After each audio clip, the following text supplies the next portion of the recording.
আসসালামু আলাইকুম and welcome everyone. So আশা করি সবাই ভালো আছো। So আজকে আমরা পড়তে যাচ্ছি lecture 2 system model and simulation. তোমরা স্ক্রিনে দেখতে পাচ্ছ। And we are going to have the last theoretical session because in this full semester we will solve different mathematical problems and logical problems for simulation.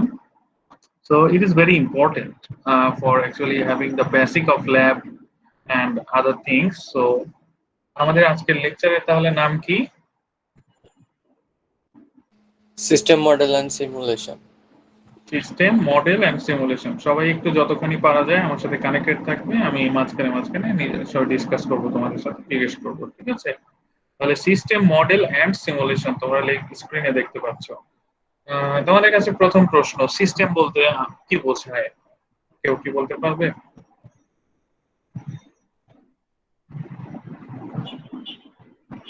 যেখানে আমরা একটা input দেওয়ার ফলে একটা আউটপুট পাই, সেটা একটা সিস্টেম। ইনপুট প্রসেস আউটপুট, তাই? হ্যাঁ, বলতে পারো সিস্টেম, ঠিক আছে। সো সিস্টেমের একটা খুব সুন্দর সংজ্ঞা আমরা দেখতে পাবো এখনই, বাট ওই সংজ্ঞাটাই আমি আসলে তোমাদের এক্সাম্পল দিয়ে বর্ণনা করব। তোমরা দেখতে পাচ্ছ? জি স্যার। তো এখানে বলা আছে system is defined as a group of objects that are joint together মানে in some regular interaction or independence toward the accomplishment of some purpose. তার মানে এখানে বলা হয়েছে সিস্টেম হলো সেইটা যখন গ্রুপ অফ অবজেক্টস, অনেকগুলো অবজেক্ট একসাথে কি একে অন্যের সাথে সংযুক্ত, তাই না? ইন সাম রেগুলার ইন্টারাকশন, এবং সংযুক্ত এবং তারা নিয়মিতভাবে বিভিন্ন ধরনের ইন্টারাকশন করে একে অন্যের সাথে এবং একে অন্যের উপর নির্ভরশীল, তাই না? এই নির্ভরশীলতা, এই সংযুক্ততা কেন? কোনো পারপাস, অনেক ধরনের পারপাস আসলে সাধন করার জন্য, ঠিক আছে? সো এটাকে আমি তোমাদের উদাহরণ দিয়ে বলি। অবজেক্ট বলতে আমি বলেছিলাম লাস্ট দিন, অবজেক্ট হচ্ছে একটা সিস্টেমের যেরকম ইউনিভার্সিটি সিস্টেম, এটা মূল অবজেক্ট, অনেক অবজেক্ট, হাজার হাজার অবজেক্ট আছে। মূল অবজেক্ট কি? স্টুডেন্ট, তাই না? মূল অবজেক্ট কে?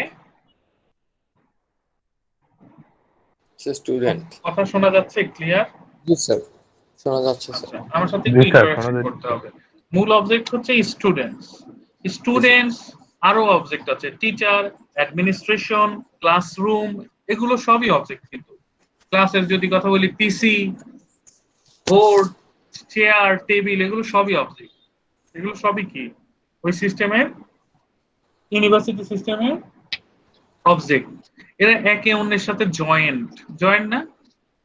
জি স্যার। এবং ইন্টারডিপেন্ডেন্স এবং ইন্টারঅ্যাক্টিভ। কিভাবে? স্টুডেন্টদের টিচাররা কি টিচ করছে, শিক্ষা দিচ্ছে, আবার টিচাররা অ্যাডমিনিস্ট্রেশন থেকে কি আর্নিং করছে, তাই না?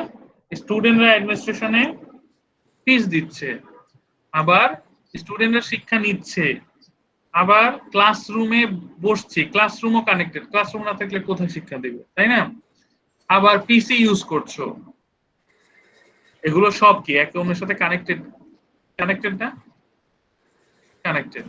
তো একে অন্যের সাথে কানেক্টেড হয়ে এরা একে অন্যের উপর আবার ডিপেন্ডেন্টও। টিচার না থাকলে স্টুডেন্টও থেকে লাভ নেই, আবার স্টুডেন্ট না থাকলে টিচার থেকে লাভ নেই, তাই না? তাহলে অ্যাডমিনিস্ট্রেশনের দরকার কি? বিল্ডিং এরই দরকার কি? ক্লাসরুমেরই দরকার।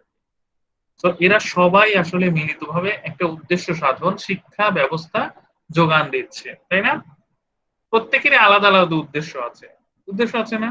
টিচারের উদ্দেশ্য একটা, জীবিকা নির্বাহ করা, হ্যাঁ। স্টুডেন্টদের উদ্দেশ্য একটা, শিক্ষা অর্জন করা। অ্যাডমিনিস্ট্রেশনের উদ্দেশ্য একটা, বিজনেস করা, তাই না? প্রত্যেকের একটা উদ্দেশ্য আছে, তাই না? বাট মূল উদ্দেশ্য কি ইউনিভার্সিটি সিস্টেমের? ওরা তো অবজেক্টের উদ্দেশ্য বললাম, বিভিন্ন অবজেক্টের ছোট ছোট উদ্দেশ্য থাকতে পারে, বাট সিস্টেমের একটা উদ্দেশ্য আছে, তাই না? টু প্রোভাইড এডুকেশন, তাই না? জি স্যার, এডুকেশন। তো এই সিস্টেম, এই এডুকেশন প্রোভাইড করার জন্যই কিন্তু এই এতগুলো অবজেক্ট একে অন্যের সাথে কি জড়িত, ঠিক আছে? ক্লিয়ার? একে অন্যের উপর dependent. So we can say system is defined as a group of objects who are joined together with each other, who are interdependent with each other, and they are interactive with each other, and to have some purpose, তাই না? এখন clear সিস্টেমের এই সংজ্ঞা? এতক্ষণ ধরে জি sir, বলার কারণ ক্লিয়ার। হচ্ছে সিস্টেমের এই সংজ্ঞাটা খুবই ইম্পর্টেন্ট, বোঝাটা খুবই জরুরি পুরো সিমুলেশনে। কারণ তোমরা আসলে বিভিন্ন সিস্টেমকেই সিমুলেশন করবে। Is it clear? G sir. আচ্ছা, সিস্টেমের কম্পোনেন্টে আমরা এখন যাব। Components of system. সিস্টেমের কম্পোনেন্ট মেজর হচ্ছে 5টা। এক নাম্বার হচ্ছে এন্টিটি, এতক্ষণ যেটা নিয়ে কথা বললাম, অবজেক্ট। 2 নাম্বার হচ্ছে অ্যাট্রিবিউট, 3 নাম্বার অ্যাক্টিভিটি, 4 নাম্বার হচ্ছে স্টেট, 5 নাম্বার হচ্ছে ইভেন্ট। সো কয়টা মেজর কম্পোনেন্টের কথা বললাম? 5টা। তো বলো কি কি? Entity, attribute, activity, state, event. Very good, thank you. এই 5টা মেজর কম্পোনেন্ট সম্বন্ধে জ্ঞান রাখা খুব জরুরি। প্রথম কম্পোনেন্ট হচ্ছে এন্টিটি। এন্টিটি নিয়ে আমি এতক্ষণ কথা বললাম, অবজেক্ট যেটার কথা বললাম সেটাই আসলে এন্টিটি। ওকে, এতক্ষণ যে বললাম, তুমি আমাকে বলো ব্যাংকিং সিস্টেমের এন্টিটি কি?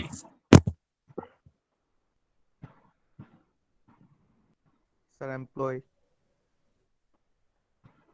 এমপ্লয়ি, অবশ্যই এমপ্লয়ি একটা এন্টিটি, বাট মূল এন্টিটি কি? আফিয়াত বলো তো দেখি, ব্যাংকিং সিস্টেমের Sir, মূল entity. clients. Clients, very good.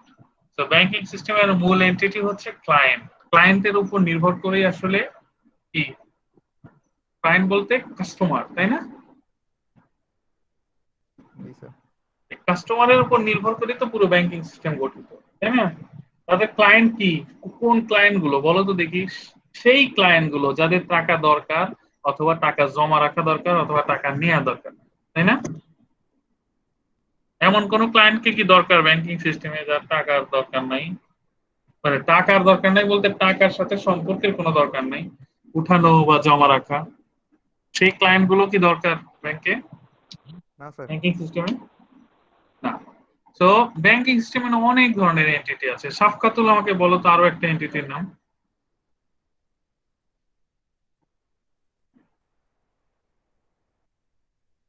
সাফকাতুল connected or not?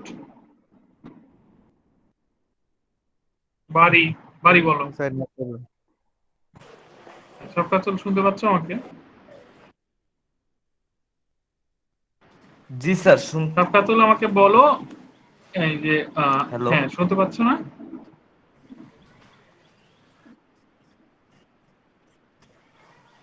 জি আমার স্যার। মনে হয় তোমার নেটওয়ার্ক ডিলে হচ্ছে। যাই হোক, তুমি মাইক্রোফোন মিউট করে রাখো। স্যার আজকে স্যার কথা স্টাফস স্যার। হইতে পারে। স্টাফস হতে পারে, ঠিক আছে Shafqat, thank you.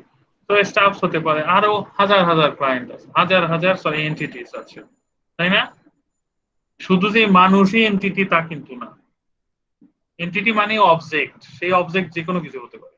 Okay, sir টাকাও কি এন্টিটি হতে পারে টাকাও স্যার? তো, টাকাও তো একটা অবজেক্ট, তাই না?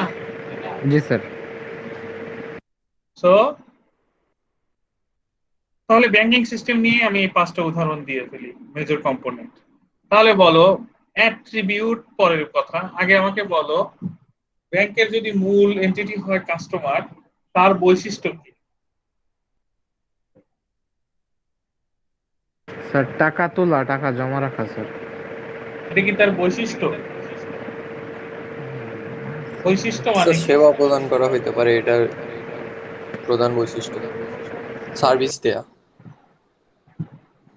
বৈশিষ্ট্য মানে কি আগে সেটা বুঝতে হবে। স্যার তার কার্যপ্রণালী মানুষের বোঝায়। বৈশিষ্ট্য কি বলো? প্রপার্টি, প্রপার্টি কি মানুষের? 2টা হাত, 2টা পা, একটা মাথা, নাকি? এগুলোই তো বৈশিষ্ট্য। জি স্যার মানুষের এগুলো তো। একটা নাম আছে, তাই না? একটা জি স্যার। বয়স, বৈশিষ্ট্য হলো এইগুলো, তোমরা যেগুলো বলছো সেগুলো হচ্ছে অ্যাক্টিভিটি। ওকে, তাহলে ওকে আমাকে স্যার। বলো ব্যাংকের ক্ষেত্রে, ব্যাংকিং সিস্টেমের ক্ষেত্রে ক্লায়েন্ট বা কাস্টমারের বৈশিষ্ট্য কি? স্যার তাকে প্রথমে একটা অ্যাকাউন্ট থাকতে হবে ব্যাংকে। আমাকে একটু কমেন্ট করো, এক একজন সবাই কমেন্ট করো, যার যেটা মনে হয় একটা করে বৈশিষ্ট্য কমেন্ট করো।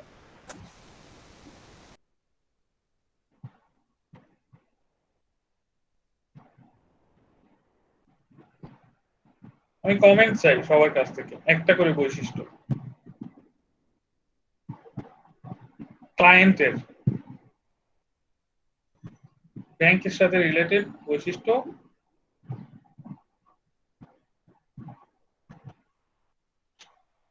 একজন কমেন্ট করলো, আর কোথায়?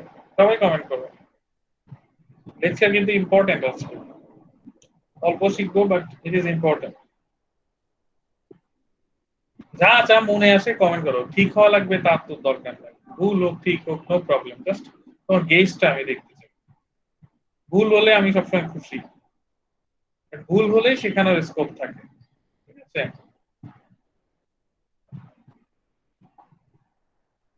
মাত্র 4 জন আমাকে কমেন্ট করলাম, ইট ইজ ডিসঅ্যাপয়েন্টিং। আমি সবার কাছে কমেন্ট চাই, ভুল ঠিক যাই হোক কমেন্ট করো।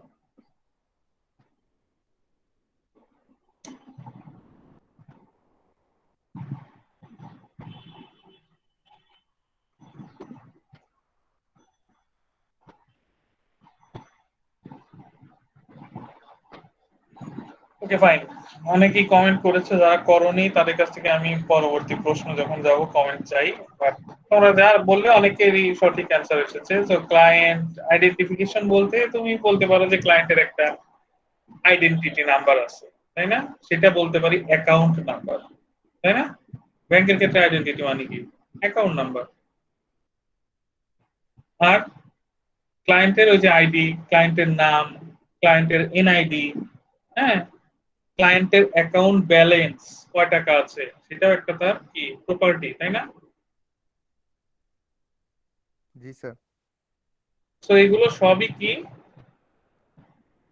প্রপার্টি অফ দ্যাট এন্টিটি, অর্থাৎ ওই এন্টিটির কিছু বৈশিষ্ট্য। আমরা একটা এন্টিটি নিয়ে কথা বলছি, ব্যাংকিং একটা সিস্টেম অনেক এন্টিটি নিয়ে তৈরি, তার মানে প্রপার্টি কার হয়? সিস্টেমের হয় না এন্টিটির হয়?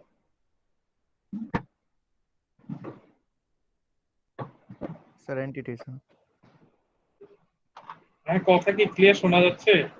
আমি তোমাদের কাছ থেকে রেসপন্স পাচ্ছি না। জি স্যার, শোনা যাচ্ছে। স্যার হ্যাঁ, তাহলে এনটিটি। প্রপার্টি কার হয়? প্রপার্টি হয় সিস্টেমের প্রপার্টি। এন্টিটির, এন্টিটির হয়, সিস্টেমের প্রপার্টি হয় না। ঠিক আছে, সিস্টেমের আছে অনেক এন্টিটি, আর সেই এন্টিটি গুলোর আবার আছে বিভিন্ন ধরনের প্রপার্টি। ওকে, জি স্যার। জি স্যার। জি স্যার। আচ্ছা, তারপরে আমরা এই যে তোমরা এই যে একটু আগে বলে অ্যাক্টিভিটি কি হতে পারে ক্লায়েন্টের, বলো তো দেখি, যদি ক্লায়েন্ট নিয়ে কথা বলি। ওই যে স্যার বললাম অ্যাকাউন্ট সম্পর্কে টাকা জানতে। তোলা, টাকা জমা জি রাখা, স্যার। তাই না? টাকা লোন নেয়া, টাকা ট্রান্সফার করা।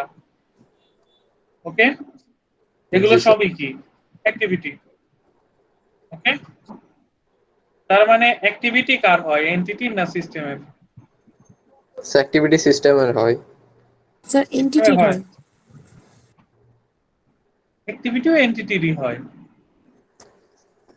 স্যার একটা পুরো সিস্টেমের মধ্যে স্যার অ্যাক্টিভিটি হইতে পারে স্যার, যে সিস্টেমটা কিভাবে পুরো চলতেছে। সিস্টেম অনেক অ্যাক্টিভিটির সমন্বয়ে গঠিত, বাট সিস্টেমের কি কোনো অ্যাক্টিভিটি আছে?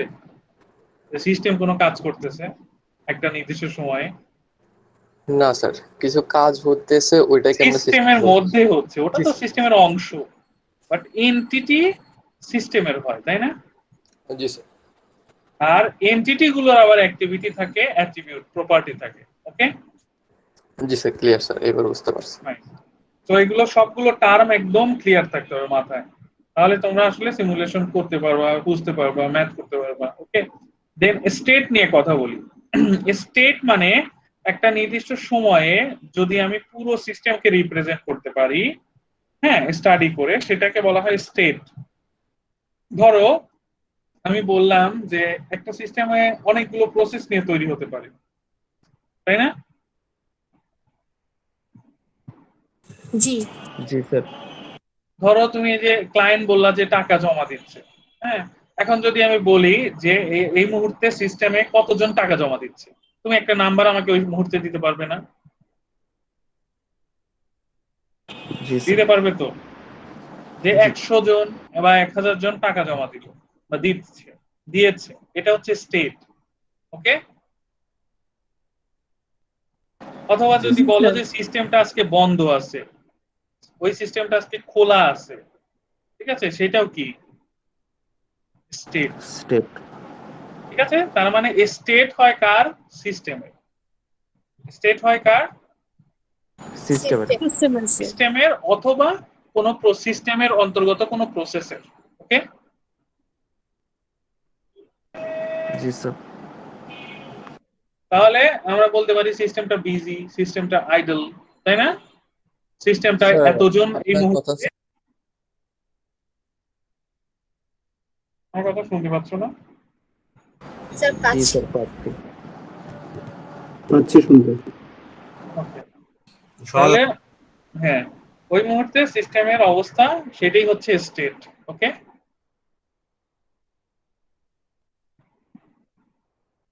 Got my point? G sir. G sir. Event, finally event নিয়ে একটু আলোচনা করি। ইভেন্ট মানে হচ্ছে যে কোনো একটা ঘটনা যদি পুরো সিস্টেমের স্টেটকে চেঞ্জ করে দেয়। ঠিক আছে, ধরো সিস্টেমটা আইডল অবস্থায় বসে আছে, ব্যাংকই ধরো, সিস্টেমটা আইডল, ব্যাংকিং সিস্টেমটা। ওকে, হঠাৎ করে অনেক কাস্টমার আসলো, তাহলে কি সিস্টেমটা আবার কি বিজি হয়ে যাবে না? জি স্যার। জি স্যার। তাহলে কি এই অ্যারাইভাল ইভেন্টের কারণে সিস্টেমের স্টেট চেঞ্জ হয়ে গেল না? জি স্যার। আবার ধরো কারেন্ট চলে গেছে, হুম, তাহলে কারেন্ট চলে গেছে, তখন সাথে সাথে এন্টিটি গুলো ওখান থেকে বের হয়ে যাবে না? সিস্টেমটা আবার বিজি থেকে আইডল হয়ে যাবে না? জি স্যার। ধরো বৈদ্যুতিক গোলযোগ গুলো, এটা কিন্তু সিস্টেমের বাইরের একটা ঘটনা, বাইরের ঘটনার কারণে কি সিস্টেমের উপর প্রভাব পড়লো না? জি স্যার। জি স্যার। সিস্টেমের স্টেটটাও চেঞ্জ হয়ে গেল, তাই না? জি স্যার। তো এগুলোকে বলা হয় ইভেন্ট। ঠিক আছে, ধরো এই যে আন্দোলন চলছে, তখন কি একটা ইউনিভার্সিটি সিস্টেম বন্ধ থাকবে। এখন ধরো করোনা, বন্ধ আছে না সবকিছু? পাবলিক বিশ্ববিদ্যালয়গুলো বন্ধ না? Yes sir. তো এই যে ইভেন্ট, এই ইভেন্ট গুলোর কারণে যদি সিস্টেমে কোনো প্রভাব পড়ে, সেটাকে আমরা বলবো কি ইভেন্ট। এইটা হতে পারে বাইরের কোনো কারণে প্রভাব হতে পারে, আবার সিস্টেমের ভেতরে কোনো কারণে প্রভাব হতে পারে। ওকে, এই এন্ডোজেনাস আর এক্সোজেনাস প্রি রেকর্ডেড ভিডিও থেকে দেখতে হবে। এই আমি তো বলেই দিলাম আসলে এটা। ঠিক আছে, এন্ডোজেনাস আর এক্সোজেনাস কি? একটা হচ্ছে বাইরের ঘটনার কারণে প্রভাব পড়লে সেটাকে এন্ডোজেনাস ইভেন্ট বলে, আর ভেতরের কোনো ঘটনার কারণে সিস্টেমের স্টেট পরিবর্তন হলে সেটাকে আরেকটা প্রভাব ইভেন্ট বলে। ঠিক আছে, ওকে। জি স্যার। জি স্যার। তো আমরা কয়টা কম্পোনেন্ট দেখলাম সিস্টেমের? স্যার 7টা। মূল কম্পোনেন্ট 5টা। কি? 5টা। স্যার একটা শর্ট উদাহরণ দিয়ে সামারাইজ করা যায় না 5টা? শত উদাহরণ তো দিলাম, এই যে দেখো এখানে লেখা আছে, আরেকবার যদি এখানে একটু একটা সামারাইজ। ভুল আছে। এই যে সিস্টেম, ব্যাংকিং সিস্টেম, সেই ব্যাংকিং সিস্টেমের একটা এন্টিটির কথা এখানে বলা হয়েছে, হাজার এন্টিটি থাকতে পারে। কাস্টমার, সেই এন্টিটির অ্যাট্রিবিউটটা এখানে ভুল আছে, চেকিংটা এটা হবে না। অ্যাকাউন্ট হতে পারে, ব্যালেন্স হতে পারে, অ্যাকাউন্ট নাম্বার বা ব্যালেন্স, এগুলো কি তার অ্যাট্রিবিউট। অ্যাক্টিভিটি কি? সে টাকা জমা দিচ্ছে, টাকা তুলছে, ট্রান্সফার করছে। ইভেন্ট কি? ওই যে অ্যারাইভাল হচ্ছে, ডিপারচার হচ্ছে। স্টেট কি? নাম্বার অফ ভিজিটেলার বা নাম্বার অফ কতজন কাস্টমার ওয়েট করছে। ঠিক আছে, ওকে। জি স্যার। তো এখানে অনেকগুলো উদাহরণ দেওয়া আছে, চেকিংটা কিন্তু হবে না, চেকিংটা কেটে দিতে হবে। অনেকগুলো উদাহরণ দেওয়া আছে, এই উদাহরণগুলো দেখলে একদম ক্লিয়ার হয়ে যাবে components of the system. Okay, G yes sir. Sir. এখন আমরা পড়বো হচ্ছে মডেল। এগুলো আমরা প্রি রেকর্ডেড ভিডিওতে তোমরা দেখবে। তো মডেল আমরা দেখলাম, আমি আজকে কিছু আলোচনা করব খুব ইম্পর্টেন্ট কয়েকটা টার্ম নিয়ে যেগুলো খুবই জরুরি সামনে বোঝার জন্য, সবকিছু করার জন্য। মডেল, মডেল মানে কি? হাঁটাহাঁটি নাকি? না স্যার, স্যার একটা সিস্টেমের এটা সিস্টেমের কাঠামোটা কাঠামো। স্যার। জি স্যার, একটা সিস্টেমের কাঠামো। কাঠামো। নকশা স্যার। স্যার তো ম্যাপিং বলা যেতে পারে স্যার। আমরা আসলে যা করব ল্যাবে, যে গতদিন যা বুঝালাম, ওই যে মডিউল দিয়ে মডেল তৈরি করব, তাই না? কেন? যে কোনো একটা সিস্টেমকে রিপ্রেজেন্ট করব, তাই না? ওই এরিনা সফটওয়্যারে সেই সিস্টেমটাকে স্টাডি করব, এই জন্যই তো মডেল তৈরি করব, তাই না?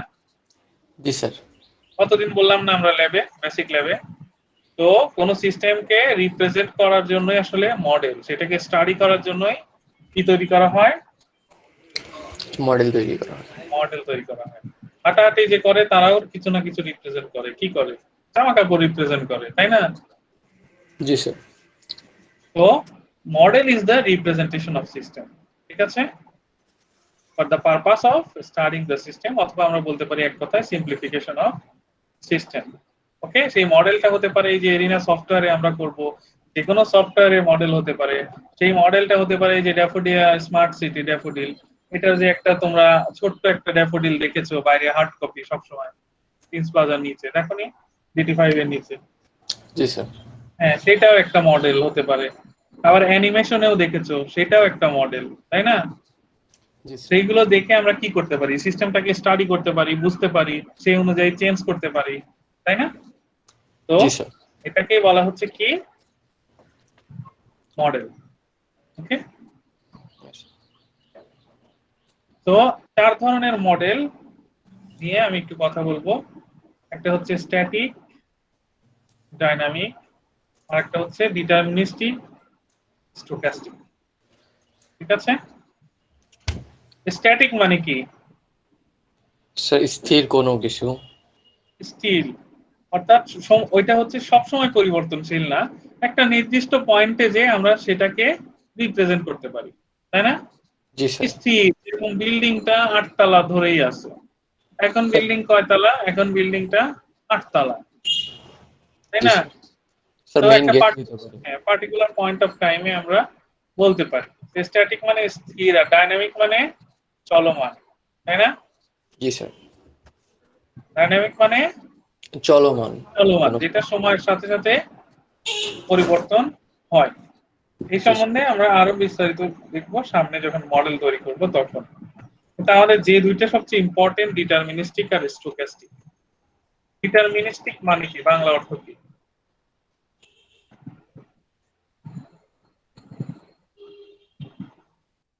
ডিটারমাইন মানে কি? নির্ণয় করা। ডিটারমিনিস্টিক মানে হচ্ছে অনুমেয়, অনুমান করা যায় এমন। ওকে,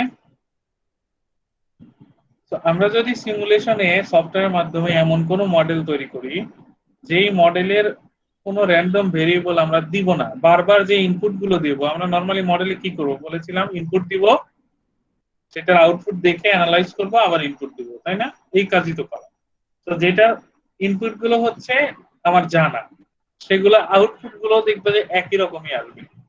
যদি ইনপুট কোনো র্যান্ডম ভেরিয়েবল না দেই আমরা, ঠিক আছে, তাহলে আউটপুট সবসময় কি সেমই আসবে, সেম ইনপুটে সেম আউটপুটই আসবে, সেম প্যাটার্নের আউটপুটই আসবে। এটাকে আমরা কি বলবো? ডিটারমিনিস্টিক। আর স্টোক্যাস্টিক নিয়ে মূলত আমরা কাজ করব, সেটা হচ্ছে আমরা র্যান্ডম ভ্যারিয়েবল ইনপুট দেব এবং র্যান্ডম আউটপুট পাবো। ওকে,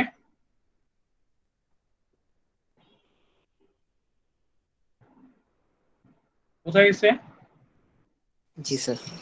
এক জি স্যার। কথায় ডিটারমিনিস্টিক মানে জি স্যার। অনুমান করা যায় এরকম, অর্থাৎ যে ইনপুটের কারণে একই ধরনের আউটপুট আসে সেগুলো ডিটারমিনিস্টিক। আর যে ধরনের ইনপুট হচ্ছে র্যান্ডম, অর্থাৎ আমরা যখন সফটওয়্যারে আসলে আমরা কিন্তু ইনপুট দিব না, আমরা বলে দেব যে কাস্টমার, এই ধরো তোমরা তো এখানে ম্যাথে যাও নাই, কাস্টমার ধরো 10 মিনিটের আশেপাশের ব্যবধানে আসে। তো র্যান্ডমলি সফটওয়্যার জেনারেট করবে অ্যারাইভাল গুলো, কাউকে 10 মিনিট দিবে, কাউকে 15 মিনিট দিবে, কাউকে 7 মিনিট দিবে। তো এই কারণে কি আমরা যখন আউটপুট পাবো ওই মডেল থেকে স্টাডি করার পরে, রান করার পরে, তখন আমরা দেখবো যে আউটপুট গুলো র্যান্ডম হচ্ছে। ওকে, আর যদি আমরা ইনপুট গুলো একদম সেট করে দেই যে কোনো র্যান্ডম ভেরিয়েবল না, কনস্ট্যান্টলি এটা 2 মিনিট পর পর একজন করে আসবে, তাহলে আউটপুট গুলো র্যান্ডম হবে না। অনেক যে আউটপুট রিপোর্ট আসবে সব আউটপুট রিপোর্ট সেমই আসবে। ওকে, কারণ আমি যখন এক এক ভ্যালু নেব ইনপুট, তখনই তো আউটপুট যদি 10টা জেনারেট করি এক এক রকম আউটপুট আসবে, তাই না? আর যদি আমি একই ইনপুট দেই, যে ইনপুট চেঞ্জ নাই, তাহলে কি আউটপুট তো এই একটাই আসবে। 10টা আউটপুট জেনারেট করলে ওই একই রকম আউটপুটই আসবে, তাই না?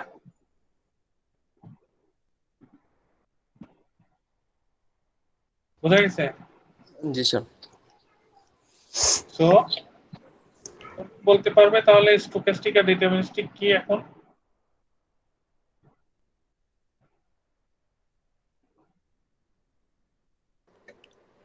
মেবি স্যার একটু স্যার বলেন স্যার, মানে স্যার ক্লিয়ার মনে হলো না স্যার।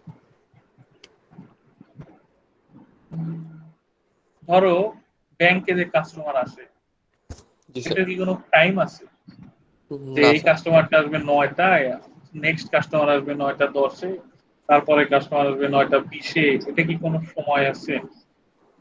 না স্যার, এটা তো স্যার কন্টিনিউয়াসলি চলতেই থাকে ব্যাংকিং আওয়ার পর্যন্ত। হ্যাঁ, কিন্তু এটা কি কোনো প্যাটার্ন আছে কোনো আসার? না স্যার। র্যান্ডম না আসার? জি প্যাটার্নটা স্যার, কি র্যান্ডম না? র্যান্ডম। হয়তো প্রথমে 1 ঘন্টায় অনেকজন আসছে, পরে 1 ঘন্টায় কেউ আসে না। তো আমি যখন একটা মডেলকে, এই সিস্টেম ব্যাংকের সিস্টেমটাকে যখন আমি সিমুলেশনে আনবো মডেল ক্রিয়েট করে স্টাডি করার জন্য, তখন যদি আমি সিমুলেশনে ইনপুট গুলো র্যান্ডম না দেই, সিলেক্ট করে না দেই, যে আমার সিমুলেশনে ইনপুট গুলো র্যান্ডমলি জেনারেট হবে, এরকম যদি ইনপুট না নেই, তাহলে কি আমি আউটপুট র্যান্ডম পাবো? আউটপুট দেখা যাবে আমি যদি 10টা রিপোর্ট জেনারেট করি, একটা রিপোর্টে হয়তো আহ, দেখা যাবে যে ইনপুট হয়তো এই সময় অনেক বেশি ছিল, আউটপুট এই জন্য একটু অন্যরকম আসছে। আর এক সময় দেখা গেল যে দুপুরবেলা ইনপুট বেশি ছিল, আউটপুট অন্যরকম আসছে। এই সব আউটপুট একসাথে করেছেন আমি একটা সিস্টেমকে স্টাডি করে, তখন একটা আমি রেজাল্ট দিতে পারবো। কিন্তু আমি যদি এমন দেই যে প্রত্যেকটা সকাল 9টা থেকে 10টাই খালি দেখলাম যে এরকম 10 মিনিট পর পর একজন করে আসছে, এই ইনপুট যদি দিয়ে আমি 10টা আউটপুট জেনারেট করি, 10 বার রান করি সিমুলেশনকে, আমাদের আউটপুট কিন্তু ওই সেমই আসবে। কারণ ওখানে তো র্যান্ডমলি কোনো ভ্যালু নিচ্ছে না, এটা কিন্তু অটোমেটিক। আমরা এরিনা যখন করব তখন দেখবো যে অ্যারাইভাল গুলো অটোমেটিক হবে। তো তোমাকে সিলেক্ট করে দিতে হবে এটা কি র্যান্ডম ভেরিয়েবল নাকি কনস্ট্যান্ট ভেরিয়েবল। ওকে, ওকে স্যার। এখন একটু হলেও বোঝা গেছে মনে হয়? আমরা যখন জি স্যার। ল্যাব করবো আরো বুঝতে পারবো। ওকে, জি স্যার। আর ম্যাথে যখন যাব এর পরের লেকচারে তখন বুঝতে পারবো। ঠিক আছে? জি স্যার, থ্যাংক ইউ স্যার। তার মানে স্টোক্যাস্টিক মানে আউটপুট গুলো র্যান্ডম হবে। ঠিক আছে, অনেক ধরনের রিপোর্ট। ঠিক আছে, ইয়েস তুমি স্যার। যখন ব্যাংকের সিমুলেশন করবা একটা সিস্টেমের, এর তো সিমুলেশন করে ঠিক পাওয়া যাবে না। ঠিক পাওয়া যাবে, এক একদিন এক এক রকম কাস্টমার থাকবে, এক এক রকম বুথ মনে হবে যে এই যে এটিএম বুথ টুথ বসায় দেখো না, এগুলো কি আগে স্টাডি করে না যে এই এলাকায় কতজন টাকা গ্রাহক আছে? এটিএম বুথ মানে কি, এটা কি বাইরের লোকজন এসে টাকা তুলবে এখানে? তা তো না, ওই না এলাকার স্যার। লোকজনই এসে টাকা তুলবে না? জি স্যার, তাহলে ব্যাংকের গ্রাহক কোন এলাকায় হ্যাঁ, কত উঠাই। কতজন কোন এলাকায় আছে, সিচুয়েটেড আছে, বা সেই এলাকায় কতখানি লোকজন টাকা দৈনিক উত্তোলন করতেছে, এইগুলো স্টাডি করে তখন এটিএম মেশিন একটা লাগবে না, 3টা লাগবে না, 2টা লাগবে, বাড়ায় বা কমায় বা ভ্যানিশ করে দেয় বা আরো বড় করে। বুঝো নাই? এইগুলো স্টাডি, সিমুলেশন স্টাডি। ঠিক আছে? জি স্যার, বুঝতে পারছি স্যার। আচ্ছা, ঠিক আছে। আমি অনেকক্ষণ এটা নিয়ে কথা বললাম, এর কারণ হচ্ছে এটাই, এই মডেল আর সিস্টেম এটা বোঝা খুব জরুরি। এরপরে আমরা যে ইম্পর্টেন্ট ধাপটা দেখবো সেটা হচ্ছে স্টেপস ইন সিমুলেশন। এইটা হচ্ছে, এছাড়াও এর বাইরেও আরো কিছু পড়াশোনা আছে। আমি নর্মালি এই লেকচারটা সবাইকে অন্যান্য সেকশনে বলেছিলাম আগে প্রি রেকর্ডেড লেকচার আমার দেখার জন্য। 25 মিনিটের একটা প্রি রেকর্ডেড লেকচার আছে বিএলসি তে, আমি টেলিগ্রামেও তোমাদের সাথে শেয়ার করে দেবনি। ওই লেকচারটা দেখে আসার পরে আমি সবার সাথে আসলে ডিসকাস করেছিলাম, সবাইকে জিজ্ঞেস করেছিলাম। তো তোমাদের আমি ডাইরেক্টলি সবার সাথে আলোচনা করলাম। তোমাদের এই স্টেপস ইন সিমুলেশন স্টাডি, এটা হচ্ছে pre recorded self study and এটা হোমওয়ার্ক, এটা ড্র করে খাতায় আঁকতে হবে। 12টা স্টেপস আছে, আমি বলি এটা কি। অর্থাৎ একটা সিমুলেশন করার আগে, একটা সিমুলেশনকে ডাইরেক্ট ইমপ্লিমেন্ট করার আগে আমরা মডেল ইমপ্লিমেন্ট করে রান করার আগে একটা পুরোপুরি একটা সিস্টেমকে কিভাবে কোন ধাপে কি কাজ করি সুন্দর করে লেখা আছে এখানে, ঠিক আছে? বাট এই লেখা দেখে তোমার করা লাগবে না, আমার প্রি রেকর্ডেড ভিডিওতে দেখবা প্লাস এই লেখা স্টাডি করবা। ওকে, কয়টা স্টেপস আছে বলো? 12টা। 12টা। আমি তোমাদের টেলিগ্রামে লেকচারটা এখনই দিয়ে দিচ্ছি। লেকচারটা বিএসসি তেও আছে, তবুও তোমাদের সুবিধার্থে টেলিগ্রামে আমি সেন্ড করে দিই। 12টা স্টেপস আছে। অবশ্যই 1, 2, 3, 4, 5 সিরিয়ালটা সিরিয়ালি থাকবে, কোনো মিস হবে না। Okay, okay sir. this is another important thing for simulation. Okay, আমি এটা নেক্সট ক্লাসে জিজ্ঞেস করব। What my point? Yes, sir. Okay sir. তো বাড়ি বলো।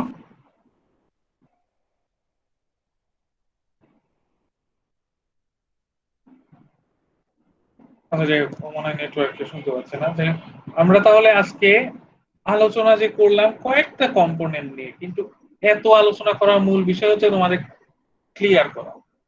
আমি কিন্তু ডাইরেক্ট এরকম করে পড়াই দিইনি থিওরি যে এই সিমুলেশনের সংজ্ঞায় এই সংজ্ঞায় এই সংজ্ঞায়, প্রত্যেকটা উদাহরণ দিয়েছি কেন, যেন ব্রেন ক্লিয়ার থাকে। তাহলে কি কি পড়লাম আমরা?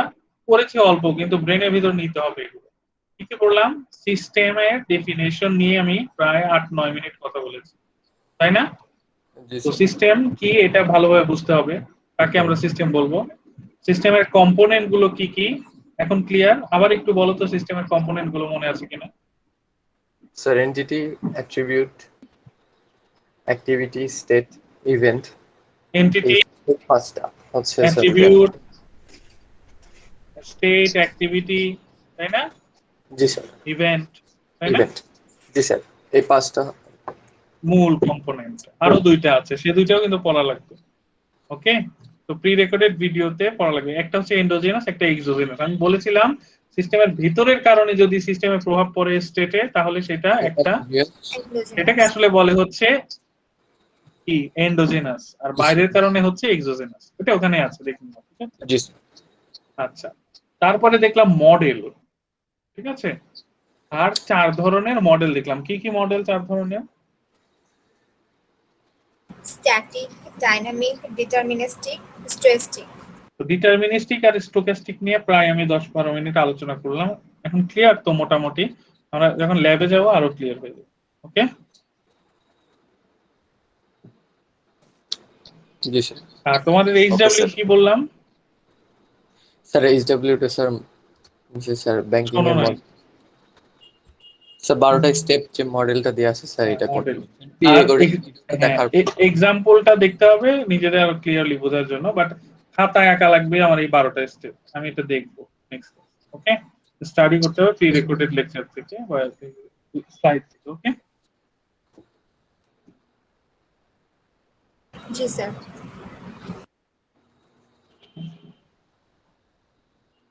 সাকিবুল হাসান শুনতে পেয়েছো এতক্ষণ আমি যা যা বললাম? স্যার শুনতে পেয়েছি, তবে স্যার আমি একটু লেটে জয়েন করেছিলাম।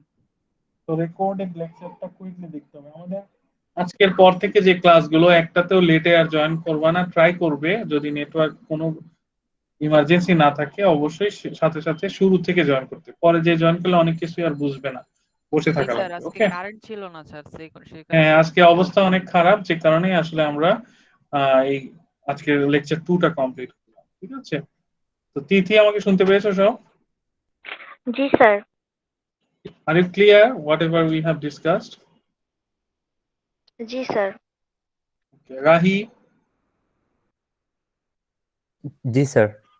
ওকে, ফাইন। তো যারা নেটওয়ার্ক ইস্যুতে শুনতে পাওনি বা যারা প্রেজেন্ট ছিলে না, তাদেরকে একটু ক্যাপ্টেন বলে দিবে লেকচারটা কিন্তু আজকে না বুঝলে কিন্তু ল্যাবও বুঝবে না, সিমুলেশনও বুঝবে না, লজিক্যাল প্রবলেমও বুঝবে না। তো তোমাদের মেসেঞ্জার গ্রুপে একটু অবশ্যই বলে দিবে এটা, ঠিক আছে আনিকা? জি স্যার। ওকে, তো তোমাদের অ্যাটেনশনের জন্য অনেক ধন্যবাদ। তোমরা এই বৈরী সিচুয়েশনে থেকেও মনোযোগ দিয়ে ক্লাস করার চেষ্টা করেছো। থ্যাংক ইউ সবাইকে। Going to end of the recording session for today. আসসালামু আলাইকুম।